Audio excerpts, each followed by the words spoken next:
Hey crew, it's Pitt and I am back with some more philosophy. Today we are back into the mind of Mr. Friedrich Nietzsche, who is a deeply unhappy person. We are in Thus Spake Zarathustra. We are in the second part. I am reading aloud. We are discussing as we go along, sometimes at the end of each section, but we're talking about the relevant points and what I believe them to be. That is not the format for everybody, and if it's not for you, that is understandable. But before we begin, if you are unfamiliar with me, my unconventional beliefs, or if at any point in time you get lost in the weeds and do not understand some of the terminology that I use, there are resources linked in the corner up here and in the box down below, along with the original source material that may help clarify those things just a little bit. With all that being said, we are going to dive in and read from the second part of Thus Spake Zarathustra. Only when ye have all denied me will I return to you. Verily, with other eyes, my brethren, shall I then seek my lost ones. With another love shall I then love you. Zarathustra 1. The bestowing virtue. 23. The child within the mirror. Child with the mirror. After this, Zarathustra returned again into the mountains, to the solitude of his cave, and withdrew himself from men, waiting like a sower who hath scattered his seed. His soul, however, became impatient and full of longing for those whom he loved, because he had still much to give them. For this is hardest of all, to close the open hand out of love and keep modest as a giver. Thus, passed with the lonesome 1 months and years, his wisdom meanwhile increased, and caused him pain by its abundance. One morning, however, he awoke ere the rosy dawn, and having meditated long on his couch, at last spoke thus to his heart: Why did I startle in my dream, so that I awoke? Did not a child come to me carrying a mirror? O Zarathustra, said the child unto me, look at thyself in the mirror. But when I looked in the mirror, I shrieked, and my heart throbbed, for not myself did I see therein, but a devil's grimace and derision. Verily, all too well do I understand the dream's portent and monton. My doctrine is in danger. Tares want to be called wheat. Mine enemies have grown powerful and have disfigured the likeness of my doctrine, so that my dearest ones have to blush for the gifts that I give them. Lost are my friends, the hour hath come for me to seek my lost ones. With these words Zarathustra started up, not, however, like a person in anguish seeking relief, but rather like a seer and a singer whom the Spirit inspireth. With amazement did his eagle and serpent gaze upon him, for a coming bliss overspread his countenance like the rosy dawn. What hath happened unto me, mine animals? Said Zarathustra. Am I not transformed? Hath not bliss come unto me like a whirlwind? Foolish is my happiness, and foolish things will it speak. It is still too young, and have patience with it. Wounded am I by my happiness. All sufferers shall be physicians unto me. To my friends can I again go down, and also to my enemies. Zarathustra can again speak and bestow, and show his best love to his loved ones. My impatient love overfloweth in streams down towards sunrise and sunset. Out of silent mountains and storms of affliction rusheth my soul into the valleys. Too long have I longed and looked into the distance. Too long hath solitude possessed me. Thus have I unlearned to keep silence. Utterance have I become altogether, and the brawling of a brook from high rocks. Downward into the valleys will I hurl my speech. And let the streams of my love sweep into unfrequented channels. How should a stream not finally find its way to the sea? Forsooth, there is a lake in me, sequestered and self-sufficing. But the stream of my love beareth this down with it, along with it, down to the sea. New paths do I tread. A new speech cometh unto me. Tired have I become, like all creators of the old tongues. No longer will my spirit walk on worn-out souls. Too slowly runneth all speaking for me. Into thy chariot, O storm, do I leap, and even thee will I whip with my spite. Like a cry and a huzzah will I traverse wide seas, till I find the happy isles where my friends sojourn, and mine enemies amongst them. How I now love every one unto whom I may but speak. Even mine enemies pertain to my bliss. And when I want to mount my wildest horse, then doth my spear always help me up best. It is my foot's ever ready servant. The spear which I hurl at mine enemies, how grateful am I to mine enemies that I may at last hurl it. Too great hath been the tension of my cloud. Twixt laughters of lightning will I cast hail showers into the depths. Violently will my breast then heave, violently will it blow its storm over the mountains. Thus cometh its assuagement. Verily, like a storm cometh my happiness and my freedom. But mine enemies shall think that the evil one roareth over their heads. Yea, ye also, my friends, will be alarmed by my wild wisdom, and perhaps ye will flee therefrom along with mine enemies. And that I knew how to lure you back with shepherds' flutes. Ah, that my lioness wisdom would learn to roar softly, and much have we already learned with one another. My wild wisdom became pregnant on the lonesome mountains, on the rough stones did she bear the rough youngest of her young. Now runneth she foolishly in the arid wilderness, and seeketh the soft sword, mine old, wise, wild wisdom. Oh, the soft sward of your hearts, my friends, on your love, which she fain counts her dearest one. There's not a whole lot for me to expound upon in that, right? This was him going back into the world with high hopes and expectations, which did not last. Next up, 24, in the Happy Isles. The figs fall from the trees. They are good and sweet, and in falling the red skins of them break. And north wind am I to ripe figs. Here's the thing. I have a fig tree. Right. I grew up picking figs every single summer for like 7 or 8 years. Figs don't just fall. Even when they're ripe, they will sit there on the branch and wither up into I don't know what you call a fig raisin, but it is a thing. And so they don't really fall. Maybe if there's a violent enough wind or somebody shaking them, they'll come loose. But like you can go underneath my tree, and even where I didn't pick the fruit, they didn't fall to the ground. And so this is an allegory that doesn't really make sense to me. Like I haven't never seen that. Like I have abundant fruit and I am not diligent about picking it, but it is drying up on the actual tree. It is not falling to the ground. But, thus, like figs, do these doctrines fall for you, my friends. Imbibe now their juice and their sweet substance. It is autumn all around, and clear sky and afternoon. Lo, what fullness is around us, and out of the midst of superabundance, it is delightful to look out upon distant seas. Once did people say God when they looked out upon distant seas. Now, however, have I taught you to say Superman. God is a conjecture, but I do not wish your conjecturing to reach beyond your creating will. Could ye create a God? Then I pray you, be silent about all gods. But ye could well create the Superman. That is horribly flawed logic.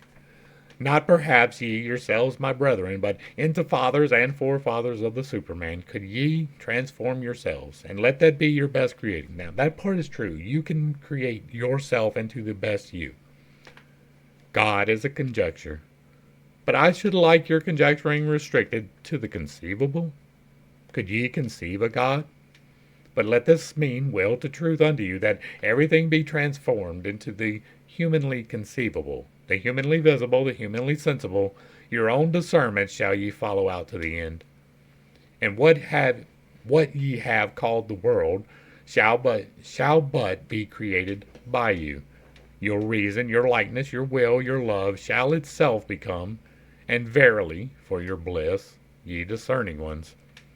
And how would ye endure life without that hope, ye discerning ones? Neither in the inconceivable could ye have been born, nor in the irrational. But that I may reveal my heart entirely unto you, my friends, if there were gods, how could I endure it to be no God? Therefore there are no gods. Yea, I have drawn the conclusion now, however, doth it draw me. God is conjecture, but who could drink all the bitterness of this conjecture without dying? Shall his faith be taken from the creating one, and from the eagle his flights into eagle heights? God is a thought, it maketh all the straight crooked, and all that standeth real. What? Time would be gone, and all the perishable would be but a lie? To think this is giddiness and vertigo to human limbs, and even vomiting to the stomach. Verily, the reeling sickness do I call it to conjecture such a thing. Evil do I call it, and misanthropic. All that teaching about the one, and the plenum, and the unmoved, and the sufficient, and the imperishable. All the imperishable, but that's but a simile, and the poets lie too much. But of time and of becoming shall the best similes speak, a praise shall they be, and a justification of all perishableness. Creating, that is the great salvation from suffering, and great and life's alleviation. But for the Creator to appear, suffering itself is needed, and much transformation. Yea, much bitter dying must there be in your life, ye creators. Thus are ye advocates and justifiers of all perishableness. For the Creator himself to be the newborn child, he must also be willing to be the child-bearer, and endure the pangs of the child-bearer. Verily, though through 100 souls went I my way, and through 100 cradles and birth throes, many a farewell have I taken. I know the heart-breaking last hours. But so willeth it my creating will, my fate. Or, to tell it more candidly, just such a fate willeth my will. All feeling suffereth in me, and is in prison. But my willing ever cometh to me as mine emancipator and comforter. Willing emancipateth. That is the true doctrine of will and emancipation. So teacheth you Zarathustra. No longer willing, and no longer valuing, and no longer creating. That great debility may ever be far from me. And also in discerning do I feel only my will's procreating and evolving delight. And if there be innocence in my knowledge, it is because there is will to procreation in it. Away from God and gods did this will allure me. What would there be to create if there were gods? But to man doth it ever impel me anew, my fervent creative will. Thus impelleth it the hammer to the stone. Ha, ye men, within the stone slumbereth an image for me, the image of my visions. That it should slumber in the hardest, ugliest stone. Now rageth my hammer ruthlessly against its prison. From the stone fly the fragments. What's that to me? I will complete it, for a shadow came unto me, the stillest and lightest of all things once came unto me. The beauty of the Superman came unto me as a shadow. My brethren, of what account now are the gods to me? And thus spake Zarathustra. And here we have the fatal flaw. We have the part that he just didn't. I don't know the man, right? I am learning about this. I have some things that I thought I knew from before, but we are learning new things.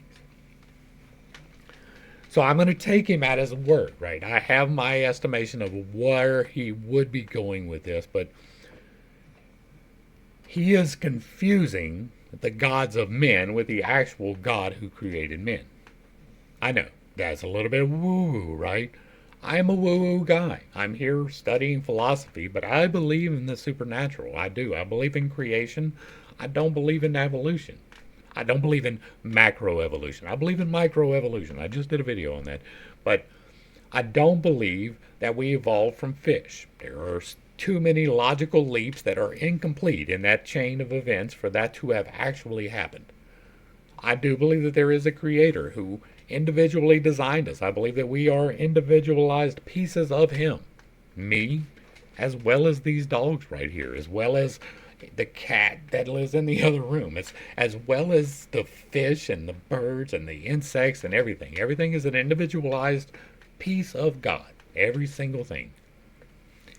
And so, every single doctrine of man is wrong. And it is easy to confuse the doctrine of man with the will of God because several times the doctrine of man seems to align itself with the will of God. And this is one of those things that you have to either accept or don't. Now, I believe that we are all here for a purpose. Every single one of us is here to learn a lesson. Not just a lesson, but several lessons, but there are major themes of those lessons. And you are presented with a choice in the learning of those lessons, and that choice either leads you closer to source or further away from source. I call it the spiral of choice because it is like walking up or down a ramp. You are walking whether or not you choose to walk, and if you are not choosing to walk up, then you are inadvertently choosing to walk down. It is much easier to walk down. It is a significant burden to strive for the best. Not necessarily perfection, because perfection is not necessarily the best. That's a weird concept, I know. But the imperfection allows for the growth. That is the point of it. You are supposed to choose to walk up, but we don't know what is all the way at the top of that. We have several different interpretations of what we believe that to be. I don't even hold that my interpretation is the end all be all. I won't ever do that, even though I have seen things that most people haven't. Right? I have had a divinatory, revelatory experience. I have felt the eternal in a way that most people don't. There's a whole different video on that. We are meant to make the choice. But to assist us in making that choice, we have conceived several different versions of God. One of those is the Christian version. One of those is the Judean version. And those are not even nearly the same God. Like, absolutely, completely different entities. Go back and watch the Bible study if you do not understand that. There are forces. I believe in the supernatural. I believe in good and bad forces. I believe that there are things that are trying to raise you up and there are things that are trying to pull you down, and not all of them are visible. I believe in spiritual warfare. I believe in demons and angels. I do. You are meant to make the choice for God, but some of these control systems have been initiated by these entities. And not all of them are good. I personally hold some unconventional beliefs that Bible study outlines in particular, but in general it is this. If you are performing blood sacrifice, you are doing something evil. Like not even just wrong, but like overtly evil. If you are killing something for the forgiveness of you, you are committing an evil act. I believe that was put in place intentionally by one of these entities who were serving the wrong side of things and is meant to pull you down and hold you back. And in large part, Christianity is based off of that particular control system. And even though the gods of that control system and the Christian control system, which is definitely a control system, they are aligned, even though they serve nominally different entities. Now I say nominally because they took the blood sacrifice that Christ did, which was meant to put an end to blood sacrifice, and made a whole religion about the sacrifice of blood. So you're still investing your energy into that. None of the control systems devised by man are necessarily the work of God. They are not necessarily full, complete, divine revelation. There may be keys and elements in there that will allow you to do the correct thing, but most of them are based in man's understanding of the divine. I believe in a divine, but he is beyond my understanding. I say it simply as this, that God is. God is me, God is you, God is the space between me and you, and the space between me and you. He is everything you can put your hands on, and everything that you cannot. And so we cannot possibly wrap him up in understanding enough to create a control system for him. What I am attempting to do is to reveal methods by which you can determine what your purpose is according to his will. How for you to begin to learn to that, listen to that still small voice that is easing you up the spiral of choice. And for me, that is a key flaw in the entirety of what we are going through. He has a sense of hopelessness that I cannot get on board with. He has a sense of human correctness that I cannot get on board with, even though we are, in my estimation, absolutely meant to try to be the Superman, to attempt at all cost to overcome the things that are holding us back. And so, when he's talking about God and the death of God, he's talking about the control systems to me. He is not talking about the divine to me. And I don't think even that he understood that completely. 25. The pitiful. My friends, there hath arisen a satire on your friend. Behold, Zarathustra. Walketh he not amongst us as if amongst animals? But it is better said in this wise.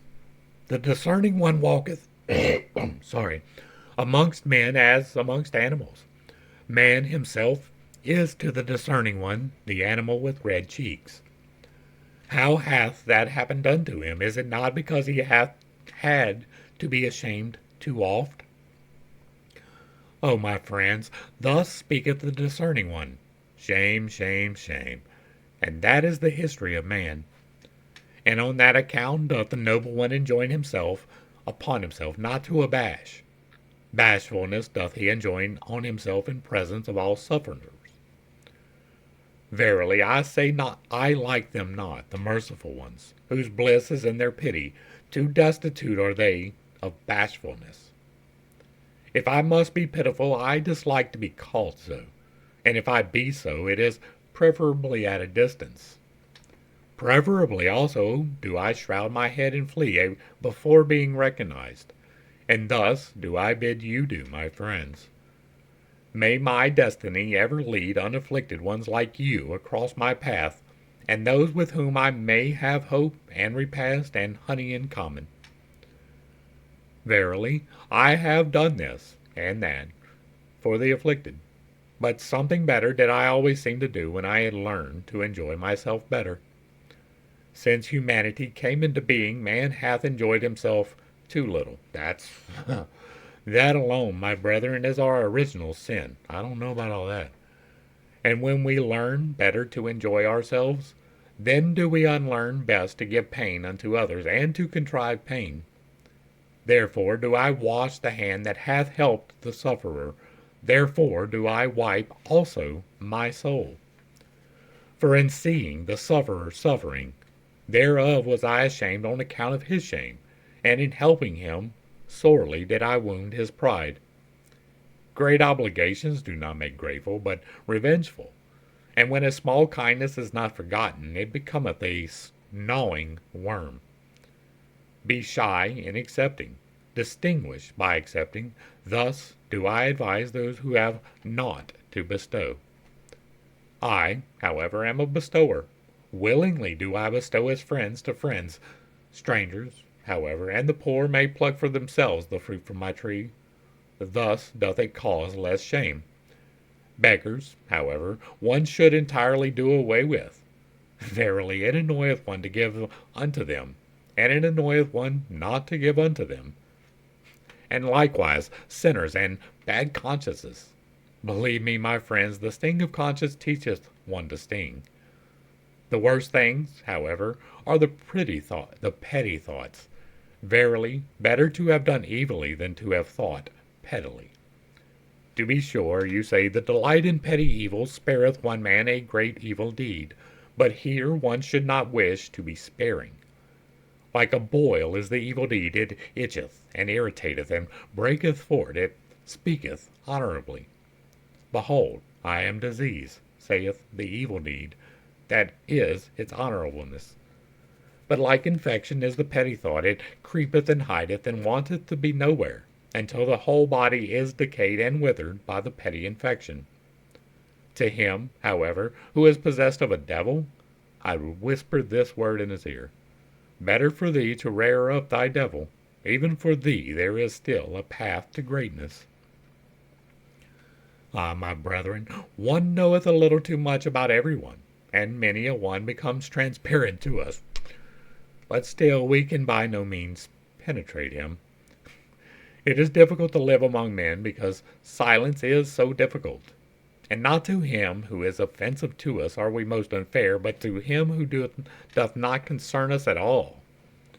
If, however, thou hast a suffering friend, then be a resting place for his suffering, like a hard bed, however, a camp bed.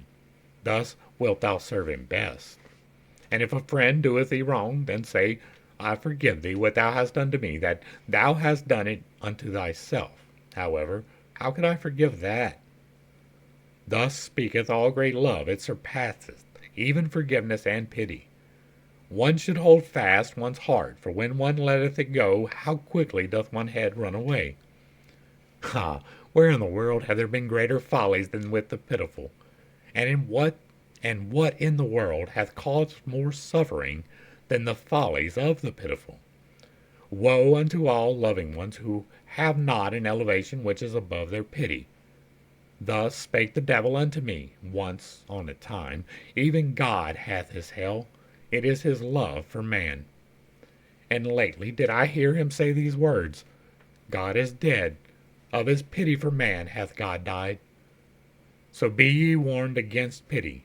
From thence there cometh unto men a heavy cloud. Verily, I understand weather signs, but attend also to this word. All great love is, above all, its pity, for it seeketh to create what is loved. Myself do I offer unto my love, and my neighbor as myself. Such is the language of all creators. All creators, however, are hard. Thus spake Zarathustra. And there's a good bit in this one. There's a good bit to dig into in this one. We're not going to hit all of it, but there is great evil that can be done by being too accommodating. Life is not meant to be easy. You are meant to toil. It is part of the joy that is existence.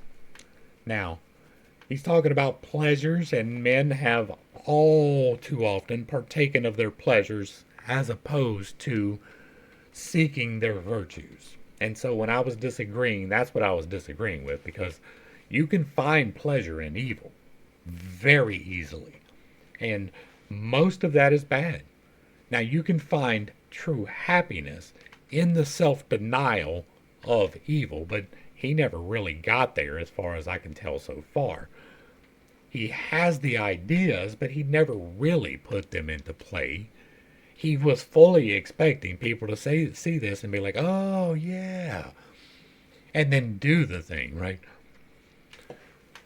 And that would have made him happy. Everybody's on their own individualized little journey on this rock in the fifth level of existence here, and we each have our own individualized lessons to learn, and some of us the lessons are pleasure, and some of us the lessons are pain. Giving people too many things is preventing them from finding the satisfaction of providing for themselves. Now, you may not like that. You may be, oh, well, somebody can give me $1 million and I will be perfectly fine not having to provide for myself. And that's not true. If I were to give you financial independence today, you would still find something to bitch about. You would still find something to be miserable about because you are a human. Now, the true trick of happiness is even though that thing that you have to bitch about, you choose not to do so. You choose, I'm not going to bitch about it. Instead, I am going to embrace it, right? That we've talked about that several times, and I'm sure we will again. It is about embracing this life, not necessarily chasing the pleasures of this life, but embracing the experience of this life to become a better version of you. That is the goal of the entirety of our fifth level of existence here. It is to help us to shape ourselves into what we want. And that is not necessarily holy, right? There are people who will tell you, well, you can't be holy if you're drinking. And I'm here to tell you that's some bullshit, right? Life is about the balance of the virtues and the vices. It is not the denial of either, but rather the acceptance and assimilation and the productive use of those things. There is a time to drink. It's just not every day. It's just not to oblivion every day, for damn sure. But there are times to celebrate. There are times to let loose. There are times to have fun. Now, you're imbibing poison, so don't ever get that twisted. But it's there for a reason, to use in moderation. It actually cleanses and helps you to be healthy if you drink in moderation. The complete denial of that, some people consider holy, but it's not.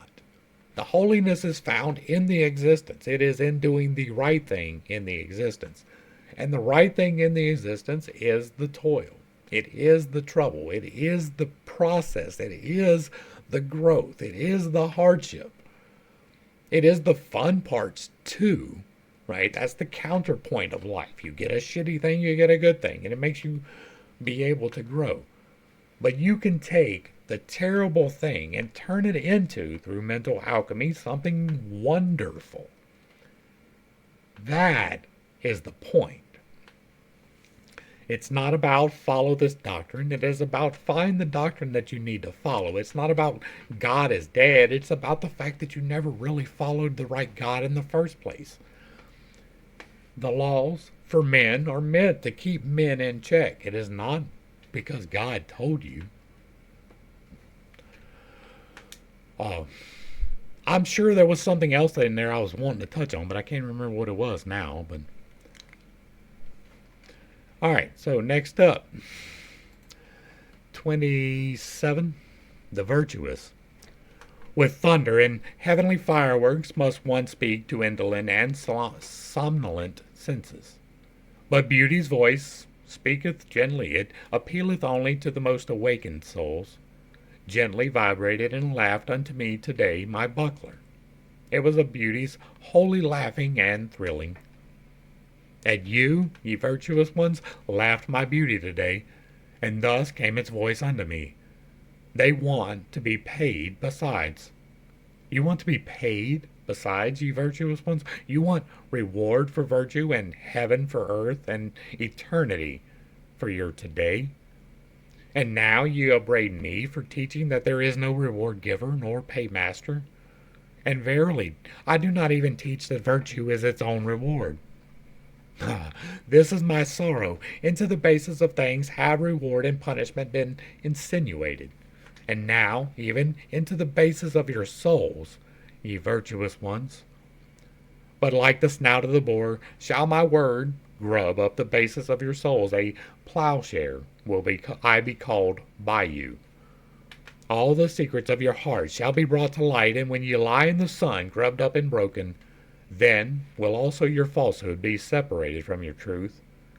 For this is your truth. You are too pure for the filth of these words, vengeance, punishment, recompense, and retribution.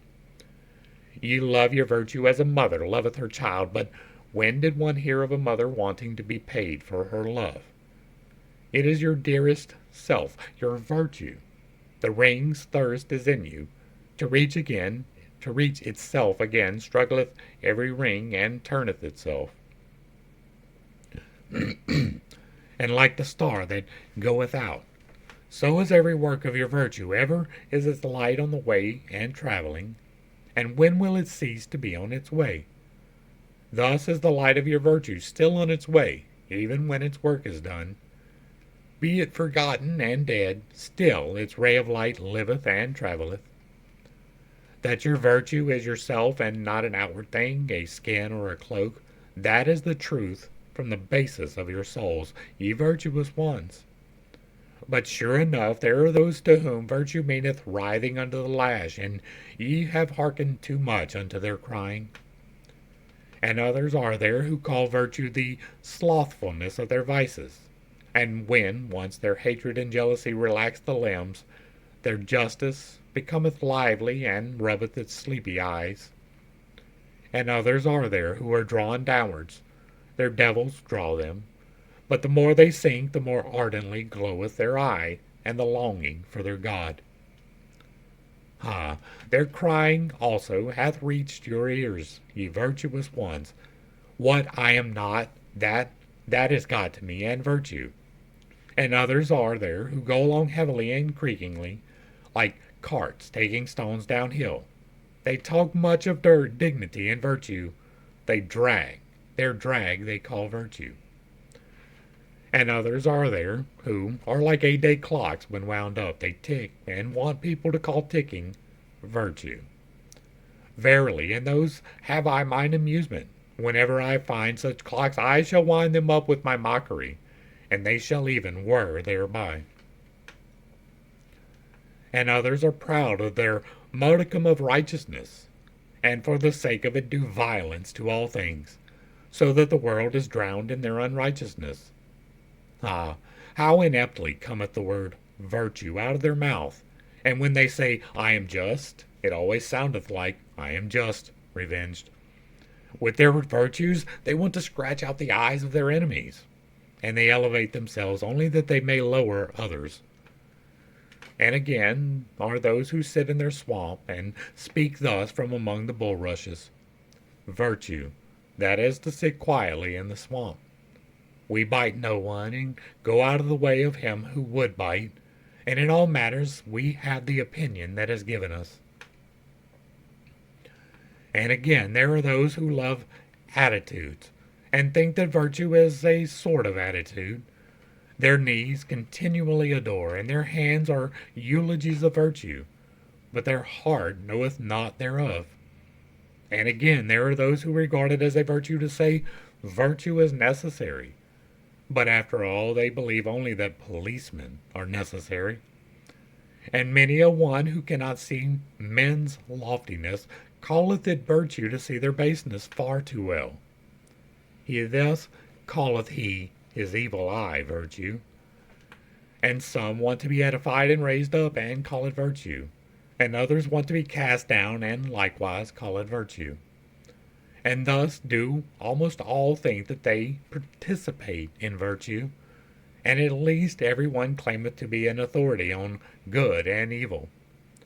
But Zarathustra came not to say unto all those liars and fools, What do you know of virtue? What could you know of virtue? But that ye, my friends, might become weary of the old words which ye have learned from the fools and liars, that ye might become weary of the words reward, retribution, punishment, righteous vengeance, that ye might become weary of saying that action is good because it is unselfish. My friends, that your very self be in your action, as the mother is in the child, let that be your formula of virtue. Verily, I have taken from you 100 formulae, and your virtues favorite playthings, and now you upbraid me, as children upbraid. They played by the sea, and then came there a wave and swept their playthings into the deep, and now do they cry. But the same wave shall bring them new playthings, and spread before them new speckled shells. Thus will they be comforted, and like them shall ye also, my friends, have your comforting and new speckled shells. Thus spake Zarathustra. You should not do virtuous things in order to be rewarded. That is, literally one of the 8 laws of creation. You should be doing virtuous things simply because they are virtuous. But virtue is not defined by others. It is defined within yourself. That can be a little bit wonky because we do have laws, right? It is illegal to kill people, and you know that. Nobody has to tell you that. Murderers disregard that. But they know just as well as anyone else that life is a precious thing. We are meant to be here. We are meant to be experiencing the here, not the death cult that he continuously talks about. You will be rewarded in the future life. You will not necessarily even be rewarded here, even if you are living according to the 8 laws of creation. You can manifest things in your life. I am a living testament to that. But I do not attempt to manifest money. I manifest ideas. I manifest the best within myself. I manifest physical healing for my body. But I do not attempt to manifest money. Even in an obtuse way. Like I ask for abundance, and that is as close as I get. I don't ask for specific amounts. I don't ask for specific goals to be met on that level. Right? I have goals. I want 1 million crew members. And by crew members, I mean solid, want to be better crew members, not just merely subscribers. I want all of the crew that is going to be here to help me complete the game, and all of the crew that is coming for the store. But the game and the store are means to an end. They are not ends in and of themselves.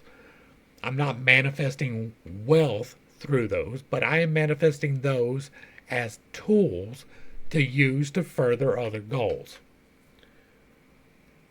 That's a long way around talking about what he started off talking about here. Virtue should be its own reward.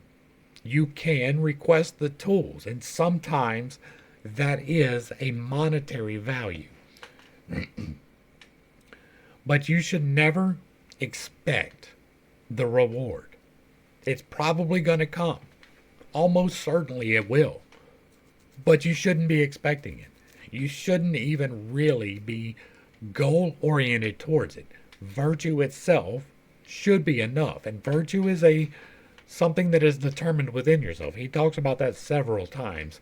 How some person can think that this is a virtuous act when in reality it is not. That is because you were listening to the voice, right?